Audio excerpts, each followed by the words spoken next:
ಕಲಬುರಗಿಯಿಂದ ಇರೋವಂಥದ್ದು. ಶಿಕ್ಷಣ ಕೆಲವೊಮ್ಮೆ ದುಡ್ಡಿದ್ದವ್ರಿಗೆ ಕೆಲಸರಿ ಹತ್ತಲ್ಲ, ಓದಿದ್ದವ್ರಿಗೆ ಕೆಲಸರಿ ದುಡ್ಡಿರಲ್ಲ, ಐದರ್ವೇ. But generally ನಮ್ಮ ಗ್ರಾಮೀಣ ಭಾಗದಲ್ಲಿ ಶಿಕ್ಷಣದಲ್ಲಿ ಏರ್ಪೇರಾಗೋದು ಎಲ್ಲಿ ಅಂತಂದರೆ ಆರ್ಥಿಕ ಶಕ್ತಿಯ ಆಧಾರದ ಮೇಲೆ.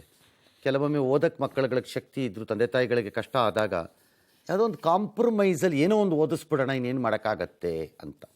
ಅಂದರೆ ಆ ಮಗುಗೆ ಬೆಟರ್ ಎಜುಕೇಷನ್ ಸಿಕ್ಕೋ ಸಾಮರ್ಥ್ಯ ಇದ್ದರೂ ಮತ್ತು ಬುದ್ಧಿವಂತಿಕೆ ಇದ್ದರೂ ಕಾಂಪ್ರಮೈಸಲ್ಲಿ ಶಿಫ್ಟ್ ಓವರ್ ಆಗಿಬಿಡ್ತಾರೆ ಕೆಲವು ಸರಿ ಕೆಲವ್ರ ನೆರವಿನಿಂದ ಒಳ್ಳೆಯದು ಆಗಬಹುದು. ಇದು ಹಾಗೇ ಇದ್ದಂಗಿದೆ ಒಂದು ಪ್ರಕರಣ ಕಲಬುರಗಿಯಿಂದ ಬಂದಿರೋವಂಥದ್ದು.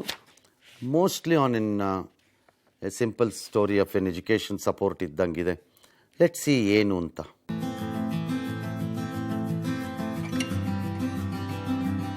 ಈ ಬಾಲಕನ ಹೆಸರು ಕೈಲಾಶ್. ಕಲಬುರಗಿಯ ಶಿವಾಜಿನಗರದ ನಿವಾಸಿಗಳಾದಂತಹ ಜ್ಞಾನೇಶ್ವರ್ ಹಾಗೂ ಲಕ್ಷ್ಮಿ ದಂಪತಿಯ ಪುತ್ರ. ಈ ದಂಪತಿಗೆ ಒಟ್ಟು 4 ಜನ ಮಕ್ಕಳಿದ್ದು ಎಲ್ಲರೂ ಓದಿನಲ್ಲಿ ಟಾಪರ್ ಆಗಿದ್ದಾರೆ. ಅದರಲ್ಲಿ ಇವರ ಪುತ್ರ ಕೈಲಾಶ್ ಸದ್ಯ ಕಲಬುರಗಿಯಲ್ಲಿ ಎನ್ವಿ ಶಾಲೆಯಲ್ಲಿ ಎಸ್ಎಸ್ಎಲ್ಸಿ ವಿದ್ಯಾಭ್ಯಾಸವನ್ನ ಮಾಡ್ತಾ ಇದ್ದು ಇಡೀ ಶಾಲೆಗೆ ಸದ್ಯ ಈತನೇ ಟಾಪರ್ ಆಗಿದ್ದಾನೆ. ಆದರೆ ಈತನ ತಂದೆ ಆಟೋ ಚಾಲಕರಾಗಿದ್ದು ರಾಜ್ಯದಲ್ಲಿ ಶಕ್ತಿ ಯೋಜನೆ ಜಾರಿಯಾದ್ಮೇಲೆ ಆಟೋ ಚಾಲನೆ ವೃತ್ತಿಗೆ ಹೊಡೆತ ಬಿದ್ದಿದೆ. ಹಾಗಾಗಿ ಓದಿನಲ್ಲಿ ಮುಂದಿರುವಂತಹ ಮಗನಿಗೆ ಶಿಕ್ಷಣ ಕೊಡಿಸೋದು ಕಷ್ಟವಾಗ್ತಾ ಇದೆ. ದಯಮಾಡಿ ಸಹಾಯ ಮಾಡಿ ಅಂತ ಮನವಿ ಮಾಡಿದ್ದಾರೆ.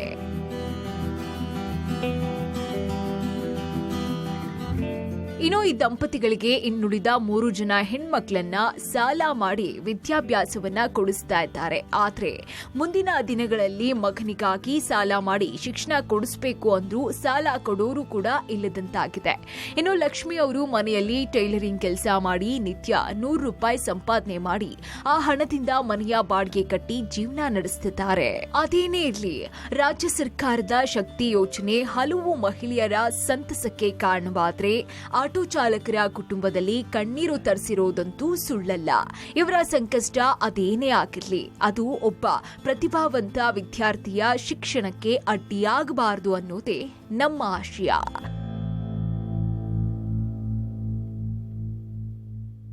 ರೈಟ್. ನನ್ನ ಜೊತೆ ಈಗ ವಿದ್ಯಾರ್ಥಿ ಕೈಲಾಶ್.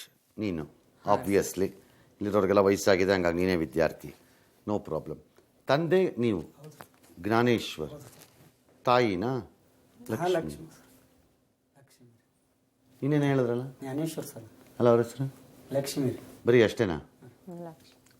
ಲಕ್ಷ್ಮಿ ಅಷ್ಟೇ. ಟೀಚರ್, ಶಿಕ್ಷಕರು ಪಾಟೀಲ್ ತಾವು. ಎಲ್ಲಿ ಶಿಕ್ಷಕರು ನೀವು? ನಾನು ನೂತನ ವಿದ್ಯಾಲಯದಲ್ಲಿ ಬಾಲಕರ ಪ್ರೌಢಶಾಲೆ ಇದ್ದೆ. ಆ ಸಂಸ್ಥೆಗೂ ಇವನಿಗೂ ಏನು ಸಂಬಂಧ? ನನ್ನ ಶಾಲೆ ವಿದ್ಯಾರ್ಥಿ. ನಿಮ್ಮ ಶಾಲೆನಾ? ಹೌದು ಸರ್. I C. ನೀವೇನು ಪಾಠ ಮಾಡ್ತೀರಿ? ನಾನು ಕನ್ನಡ ಮತ್ತು ಸಮಾಜ ವಿಜ್ಞಾನ 2 ಬೋಧನೆ ಮಾಡ್ತೀನಿ ಸರ್. ಅಲ್ಲ, ಅಲ್ಲೇ ಸರ್. ಅದು ಪ್ರೈವೇಟಾ? Private school sir, but aided ಇದೆ. ಏಡೆಡ್. ನೀನು ಎಷ್ಟನೇ ಕ್ಲಾಸು? 10ನೇ ಕ್ಲಾಸ್ ಸರ್. ಬರ್ದಾಯ್ತಾ ಎಕ್ಸಾಮು? ಇನ್ನೂ ಮುಂದಿನ ತಿಂಗಳು ಅದೇ ನೆಕ್ಸ್ಟ್ ಮಂತ್ ಬರೀತೀಯಾ? ಬರ್ದ್ಮೇಲೆ ಏನು ಮಾಡ್ತೀಯಾ? ಮುಂದೆ ಸೈನ್ಸ್ ಮಾಡ್ತೀನಿ ರೀ, PU ಕಾಲೇಜ್. ಎಷ್ಟು ಮಕ್ಕಳು ನಿಮಗೆ? 4 ಜನ ಸರ್. ನೀವೇನು ಮಾಡ್ತೀರಿ? Auto rickshaw sir. ಓಕೆ. ಕಲಬುರಗಿಯಲ್ಲಿ? ಕಲಬುರಗಿ ಸರ್. ಕಲಬುರಗಿ ಟೌನಾ? ನಮ್ಮ ಪ್ರಾಪರ್ ಗುಂಡ್ರು ಸರ್. ಇಲ್ಲಿ ಬಂದು 20 ವರ್ಷ ಆಯ್ತು ರೀ ಸರ್. ಎಲ್ಲಿ? ಕಲಬುರಗಿ. ಕಲಬುರಗಿ ಅಲ್ರಿ ಸರ್. ಆಟೋ ನಡೆಸ್ತೀವಿ ರೀ ಸರ್. ಅಲ್ಲಿ ಒಂದು 2 ಎಕರೆ ಹೊಲ ರೀ ಸರ್. ಇಲ್ಲಿ ಜೀವನ ನಡೆಯಬಿಟ್ಟು ಇಲ್ಲಿ ಹುಡುಗರು ಸ್ಕೂಲ್ಗೆ ಇದು ಆಯ್ತು ಅಂತ ಆಟೋ ನಡೆಸಿ ಇದು ಮಾಡ್ತಿದ್ವಿ ಸರ್. ಬಸ್ ಈಗ ಫ್ರೀ ಮಾಡ್ಯಾರಲ್ಲ ಸರ್, ದಂಧ ಏನೂ ಇಲ್ಲ ರೀ ಸರ್. ಇವ್ರು ಎಜುಕೇಷನ್ ಹುಷಾರು, ಒಬ್ರಿಗಿಂತ ಒಬ್ಬರು ಹುಷಾರ ಸರ್. ಅದಕ್ಕೆ ಸರಿಯಾಗಿ ಸಾಲ ಕಲಿಸ್ಬೇಕು. ಮಾಡಿದ್ದಕ್ಕೆ ಬಿಸ್ನೆಸ್ ಇಲ್ವಾ? ಬಿಸ್ನೆಸ್ ಏನು ದಂಧ ಭಾಳ ಕಡಿಮೆ ಆಗಿದೆ ಸರ್. ಮೊದಲು ಸರಿಯಾಗಿ 500, 600, 700 ತರ್ತಿದ್ದೀವಿ ಸರ್. ಈಗ ಡೈಲಿ ರೀ ಸರ್. ಎಲ್ಲ ಎಣ್ಣೆ ಅದು ಹೋಗಿ ಸರಿಯಾಗಿ ರೀ. ಈಗ ಏನು 200, 300 ಉಳಿಲತ್ತಾರ ಸರ್. ಇತ್ತು ನಮ್ಮ ಮನೆಯಲ್ಲಿ ಕೌದಿ ಹೊಲಿತಾರೆ ಸರ್. ನೀವೇನು ಮಾಡ್ತೀರಿ? ಸಾಲ ಬರ್ತಾವ್ರ ಬ್ಲೌಸ್ ರೀ, ಕಮ್ಮಿ ಇದ್ದ ಕೌದಿ ದುಪ್ಪಟಿ ಅದು ಹೊಲಿತೀನಿ ರೀ. ಬಟ್ಟೆ ಹೊಲಿತೀರಿ ಸರ್. ಕೌದಿ ಟೈಲರಿಂಗ್ ಟೇಲರ್ ರೀ ಸರ್. ಬಟ್ಟೆ ಮನೆಯಾಗೆ ಹೊಲಿತೀರಿ? ಮನೆಯಾಗೆ ರೀ ಸರ್. ಎಷ್ಟು ವರ್ಷ ಆಯ್ತು ಇವ್ರನ್ನ ಲಗ್ನ ಆಗಿ ನೀವು? ನಾವು 21 ವರ್ಷ ಆಯ್ತು ರೀ ಸರ್. ಮೇ ಬಂದ್ರೆ 22 ಚಾಲು ರೀ. ಮೇ 27 ರೀ ಸರ್. ಮೊದಲಿಂದನೂ ಆಟೋನಾ? ಮೊದಲೇ ಇಲ್ಲ ಸರ್. ಮೊದಲೇ ಇಲ್ರಿ, ಊರಲ್ಲಿ ಇದ್ದೇವ್ರಿ ಸರ್. ಹೊಲದ ಕೆಲಸ ಅಲ್ಲೇ ಸಾಲಿ 9th ತನಕ ಕಲ್ತೀವಿ ರೀ ಅಲ್ಲಿ ಏನು ಹೊಲದ ಕೆಲಸ ಮಾಡೋದು ಏನು ಬೆಳೆ ಎಲ್ಲ ಹೋಯ್ತು ಸರ್ ಕೊನೆಯವನೇನ ಸರ್ ಇಲ್ರಿ 3ನೇ ನಂಬರ್ ಸರ್ 3ನೇ ನಂಬರ್ ಹೌದು ಸರ್ ಹೌದು ಸರ್ ಮಧ್ಯದಲ್ಲಿ ಇರ್ತಕ್ಕ ಹೌದು ಸರ್ ಇದಾದ್ಮೇಲೆ ಇನ್ನೊಂದು ಹಾಕಿ ಇದೆ ನಾವು 7ನೇ ಕ್ಲಾಸ್ ರೀ ಸರ್ ಹಾಕಿ ಹೌದು ಸರ್ ಇವೆರಡು ಮೊದಲೆರಡು ಫಸ್ಟ್ ಒಬ್ರು ಡಿಗ್ರಿ ಯಾರ ರೀ ಸರ್ ಇಂಜಿನಿಯರಿಂಗ್ ಮಾಡ್ಯಾಡ್ರಿ CEC ರೀ ಸರ್ ಮುಗಿಸಿದ್ಲಾ ಇಲ್ರಿ ಈ ವರ್ಷ ಫಸ್ಟ್ ಸೆಮ್ ಇದಾರೆ ಸರ್ ಈಗ ಸೆಕೆಂಡ್ ಒಬ್ಬಕ್ಕೆ ಇನ್ನು ಸೈನ್ಸ್ ಮಾಡ್ಯಾಡ್ರಿ ಸರ್ ಸೈನ್ಸ್ ಮುಗೀತ್ರಿ ಈಗ PUC ರೀ ಸರ್ ಆಕಿನೂ ಇಂಜಿನಿಯರಿಂಗ್ ಹೋಗ್ತಾಳೆ ಹ್ಞೂ ಸರ್ ಅಂತ ಹೇಳ್ತಾರೆ ಇಂಜಿನಿಯರಿಂಗ್ ಅಕ್ಕಿ 3 ಜನ ಅದ ಅಡ್ಮಿಷನ್ ಅದ ರೀ ಸರ್ ಈಗ ಅದಕ್ಕೆ ಮುಂದೆ ಬಹಳ ಸಮಸ್ಯೆ ಸರ್ ಆಟೋದ ಇಲ್ರಿ ಇವ್ರು ಅಂದ್ರೆ ಕಲಿಸ್ರಿ ಪಪ್ಪ ಅಂತ ವಾಟ್ ಮ್ಯಾನ್ ಏನು ಮಾಡಬೇಕು ಅಂತ ಬಂದೆ ನಿಮ್ಮ ಎಷ್ಟರನ್ನ ಯಾಕೆ ಕರ್ಕೊಂಬಂದೆ ಸರ್ ನಮಗೆ ಗೊತ್ತಾಗಲ್ಲ ಸರ್ ನಮಗೇನು ಅದಕ್ಕೆ ಸರ್ ಅವರು ಹೌದು ಸರ್ ಯಾರಿಗೆ ಬಿಡ್ತಿರ್ರಿ ಇಂಥವೆಲ್ಲ ರೈಲ ಇಲ್ರಿ ಆಟೋ ರಿಕ್ಷಾ ಓಡಿಸೋರ್ಗೆ ಪ್ರಪಂಚ ಗೊತ್ತಿರುತ್ತೆ ಗೊತ್ತಾಗಲ್ಲ ಗುಲ್ಬರ್ಗಕ್ಕೆ ಬಂದ ಏನು ನನ್ನೇನು ಬಕರ ಅನ್ಕೊಂಡಿದ್ದೀರಾ ಇಲ್ಲ ಸರ್ ನೀವು ಇಂಥದ್ದೆಲ್ಲ ನನ್ನ ಹತ್ರ ಬಿಟ್ರೆ ಸರ್ ಇಲ್ಲಿ ಊರಲ್ಲೆಲ್ಲ ಆಟೋ ಓಡಿಸೋರು ನಿಮ್ಗೆ ಗೊತ್ತಾಗಂಗಿಲ್ಲ ಬೆಂಗಳೂರಿಗೆ ಫಸ್ಟ್ ಟೈಮ್ ಓ ಹೌದು ಸರ್ ಬೆಂಗಳೂರಿಗೆ ಫಸ್ಟ್ ಟೈಮ್ ಹೌದು ಸರ್ ಬೆಂಗಳೂರು ಫಸ್ಟ್ ಟೈಮ್ ಅದು okay. ಬೇರೆ ಕಡೆ ಆದ್ರೆ ಹೋಗ್ಬೋದು ಸರ್ ಹೌದು ಸರ್ ಬೆಂಗಳೂರು ಅದು ಸರಿ, ಅದು ಒಪ್ತೀನಿ. ಹೌದು ಸರ್ ಕರೆಕ್ಟ್ ಇದನ್ನ ಇಲ್ಲಿಗೆ ತರಬೇಕು ಅಂತ ಹೇಳಿದ ಮೇಷ್ಟ್ರ ನೀವೇನಾ ಹೌದು ಸರ್ ಯಾಕೆ ಹೇಳಿದ್ರಿ ನಿಮ್ ಸುಮ್ಮನಿರಕ್ಕಾಗಲ್ವಾ ನೀವು ಯಾಕೆ ಕೇಳಕ್ ಹೋದ್ರಿ ಪಬ್ಲಿಕ್ ಟಿವಿನಲ್ಲಿ ಬರ್ತಕ್ಕಂಥ ಬೆಳಕು ಕಾರ್ಯಕ್ರಮ ನಾನು ಸಾಕಷ್ಟು ಸಲ ನೋಡಿ ನೋಡ್ತಿರ್ತೀರಿ ಹಂಗಾಗಿ ಇವ್ನಿಗೇನಾರು ನಾನು ಏನೋ ಒಬ್ಬ ವಿದ್ಯಾರ್ಥಿಗೆ ಒಂದು ಸಾಮಾಜಿಕ ಜವಾಬ್ದಾರಿತಕ್ಕೆ ನ್ಯಾಯ ತಂಬಲ್ಲಿ ಸಿಗ್ತದಂತ ಉದ್ದೇಶ ಇಟ್ಕೊಂಡು ಕಲಬುರಗಿಯಲ್ಲಿ ಇರ್ತಕ್ಕಂಥ ನಿಮ್ಮ ಪತ್ರಿಕೆ ಪ್ರವೀಣ್ ರೆಡ್ಡಿ ಅವರು ನನ್ನ ವಿದ್ಯಾರ್ಥಿ. ಓ ಹಂಗ ಹಾಂ ಸರ್. ಓ ಅದಕ್ಕೆ ನಾನು ಲಿಂಕಲ್ಲೇ ಇದೆ ಈ ಸ್ಟೋರಿ ಹಂಗಾರೆ ನಾನು ಒಂದು ಮಾತು ಹೇಳಿದೆ ಅವರಿಗೆ, ನೋಡಪ್ಪ ಒಬ್ಬ ವಿದ್ಯಾರ್ಥಿ ಅದನ್ನ ಅವ್ರೇನೋ ಮೇಷ್ಟ್ರು ಹೇಳ್ಬಿಟ್ರಲ್ಲ ಇನ್ನೇನು ಮಾಡೋದು ಅಂತ ಕಳಿಸ್ಬಿಟ್ಟ ಅವನು. ಇಲ್ಲ ಸರ್, ಅವರು ಒಂದು ತಿಳ್ಕೊಳ್ಳಿ ಮೇಷ್ಟ್ರೆ, ನೀವು ಅವ್ನಿಗೆ ಹೇಳಿರ್ಬೋದು, ಯಾರಿಗೆ ಪ್ರವೀಣ್ಗೆ ಎಲ್ಲ ಅವರು ಮೊದಲು ಬಂದು ಕೇಳ್ಯಾರ ಸರ್. ಕೇಳ್ತಾರೆ, ಅವ್ನು ನಿಮ್ಮ ಮಾತು ಕೇಳ್ಕೊಂಡು ನನ್ನ ಮೇಷ್ಟ್ರು ಹೇಳ್ತಿದಾರಲ್ಲ ಅಂತ ಮಾಡಿರ್ಲೂಬೋದು, ನನಗೇನು ಹೇಳ್ತೀನಿ ಕೇಳಿ. ಆದರೆ ನನ್ನ ಹತ್ರಕ್ಕೆ ಬರುತ್ತಲ್ಲ ಇವೆಲ್ಲ ಪಟ್ಟಿ ನನ್ನ ಹತ್ರ ಬರುತ್ತೆ, ಎಲ್ಲ ಡಿಸ್ಟ್ರಿಕ್ಟಿಂದನೂ ರಾಜ್ಯದ ಎಲ್ಲ ಮೂಲ ಮೂಲೆಯಿಂದ ನನ್ನ ಹತ್ರಕ್ಕೆ ಬರುತ್ತೆ. ಅದು ಬಂದಾಗ ನನಗಿದೇನು ಗೊತ್ತಿರಲ್ಲ, ನನಗೆಂಥದ್ದು ಗೊತ್ತಿರಲ್ಲ, ಬರೀ ನನ್ನ ಟಾಪ್ ಆ ಸ್ಟೋರಿ ಇಂಟ್ರಡಕ್ಷನ್ ಮಾತ್ರ ಓದ್ತೀನಿ ನಾನು. ಓದಿ ಆ ಕ್ಷಣದಲ್ಲಿ ಒಂದು ಇಂಟು ಹಾಕಿದ್ರೆ ಹೋಯ್ತದು, ಒಂದು ಟಿಕ್ ಹಾಕಿದ್ರೆ ಉಳ್ಕೋತದು. ಹಾಗಾಗಿ ಅವನೇ ಮಾಡಿದ್ರೂ ನಾನೇ ಓದಿ ಮೋಸ್ಟ್ಲಿ ಟಿಕ್ ಹಾಕಿರ್ತೀನಿ. ನಂದು ಆ ಟೈಮಲ್ಲಿ ನನಗೇನೋ ಒಂದು ಐಡಿಯಾ ಇರುತ್ತೆ, ಅದ್ರ ಪ್ರಕಾರ ಟಿಕ್ ಹಾಕ್ಬಿಡ್ತೀನಿ. ಇದಕ್ಕೆ ಟ್ರೈ ಮಾಡೋಣ, ಇದನ್ನು ಕರೀರಿ ನೋಡೋಣ ಇದನ್ನ ಅಂತ. ಹಾಗೆ ನೀವು ಹೇಳಿರ್ಬೋದು, ಅವ್ನು ಮಾಡಿರ್ಬೋದು, ಬಟ್ ಸೆಲೆಕ್ಷನ್ ನಾನೇ ಮಾಡಿರ್ತೀನಿ ಫೈನಲಿ. ಆ ನಂಬಿಕೆಯಿಂದ ನಾನು ಆಯಿತು, ತೊಂದರೆ ಇಲ್ಲ. ಈಗ ನೀನು ಏನು ಮಾಡಬೇಕಪ್ಪ, ನೀನು ಸೆಕೆಂಡ್ PUಗೆ ಹೋಗಬೇಕು ಅಷ್ಟೇ ತಾನೇ? All right. ಅಲ್ಲಿ ಸರ್ವಜ್ಞ ಎಜುಕೇಷನ್ ಸೊಸೈಟಿ ಅದಕ್ಕೆ ಹೋಗ್ತೀಯಾ? ಹೋಗ್ತೀಯಾ? ಸರಿ ಸರ್. All right. ಸರ್ವಜ್ಞ ಚೆನ್ನಾಗಿದೆ ಇನ್ಸ್ಟಿಟ್ಯೂಷನ್. ಹಾಂ, ಚೆನ್ನಾಗಿದೆ. ಚೆನ್ನಾರೆಡ್ಡಿ ಅವರು ನನ್ನ ಜೊತೆ ಈಗ ಸಂಪರ್ಕದಲ್ಲಿದ್ದಾರೆ.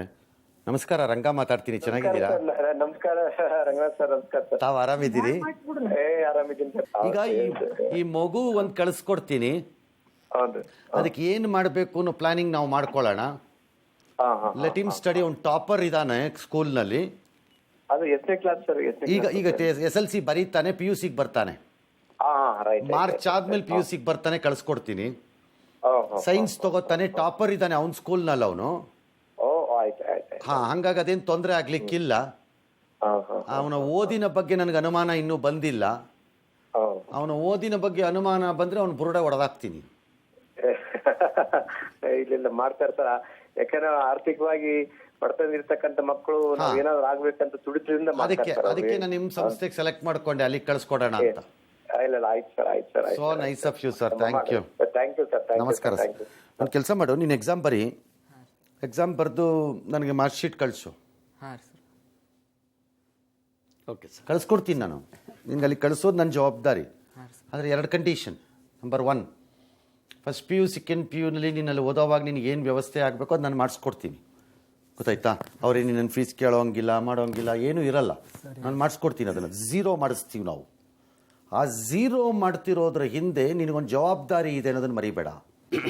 ಅದು ಏನಂದರೆ ಫಸ್ಟ್ PU ಸೆಕೆಂಡ್ PUನಲ್ಲಿ ನೀನು ಮಾರ್ಕ್ಸನ್ನ ಫಸ್ಟ್ PU ಮುಗಿದಾಗ ತೋರಿಸ್ಬೇಕು ಮತ್ತೆ. ಹಾಂ ಸರಿ ತೋರಿಸ್ದೇ ಇದ್ರೆ ನಾನು ಸೆಕೆಂಡ್ ಕಂಟಿನ್ಯೂ ಮಾಡಿಸಲ್ಲ. ನೀನು ಹಣೆ ಬರ ಏನಾರು ಮಾಡ್ಕೋ ಹೋಗು ಅಂತೀನಿ.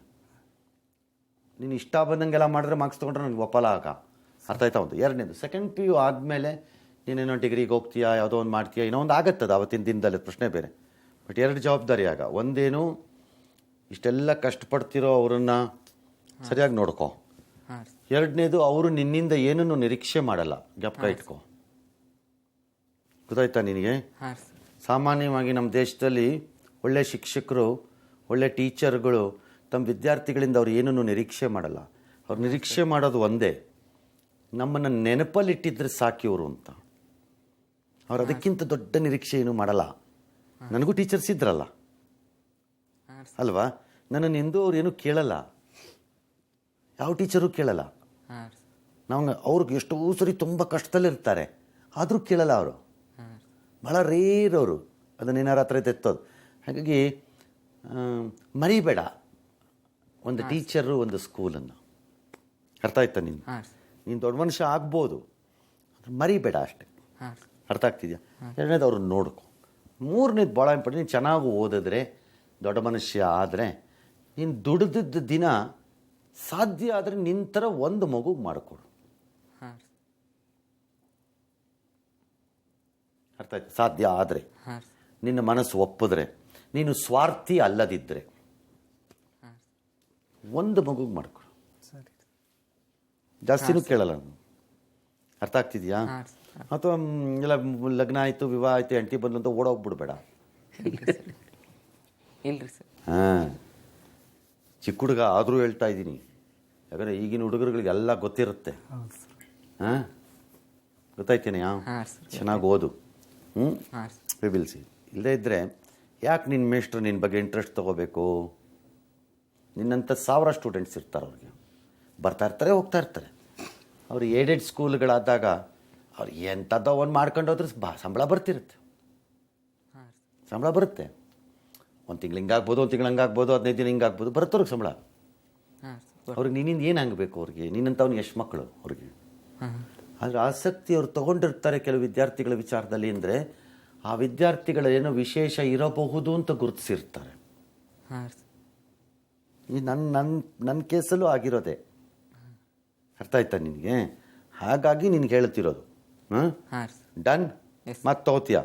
ಓಕೆ, ನಿಂದು ಸೇರಿಸೋದು ನನ್ನ ಜವಾಬ್ದಾರಿ. ಏನು ಮೇಷ್ಟ್ರೆ, ನೀವೇನು ಹೇಳಕ್ಕೆ ಇಷ್ಟಪಡ್ತೀರಿ ಹೇಳಿ? ಅದೇ ಸರ್, ನಾನು ಸಾಕಷ್ಟು ನಿಮ್ಮ ಕಾರ್ಯಕ್ರಮಗಳನ್ನು ನೋಡ್ತೀನಿ. ನಾನು ಸರ್ವೇ ಸಾಮಾನ್ಯ TV ಯಾವುದು ನೋಡೋದಿಲ್ಲ. ಆದರೆ ನಿಮ್ಮ ನೇರ ಮಾತುಗಳು, ತಮ್ಮ ಸಹಾಯ ಸಮಾಜಕ್ಕಾಗಿ ತಮ್ಮ ಹೃದಯ ಮಿಡಿತಾ ಇದೆಯಲ್ಲ, ಅದು ನನಗೆ ಬಹಳ ಆನಂದ ಅನಿಸ್ತು. ಚಲೋ, ಏನೋ ಒಂದು ನಿರೀಕ್ಷೆ ಇಟ್ಕೊಂಡು ಒಳ್ಳೇದು. ನಾನು ಈ ವಿದ್ಯಾರ್ಥಿಯನ್ನು ಇದು ಮಾಡಿ ನೀವು ಮಾಡಿದ್ರಿ.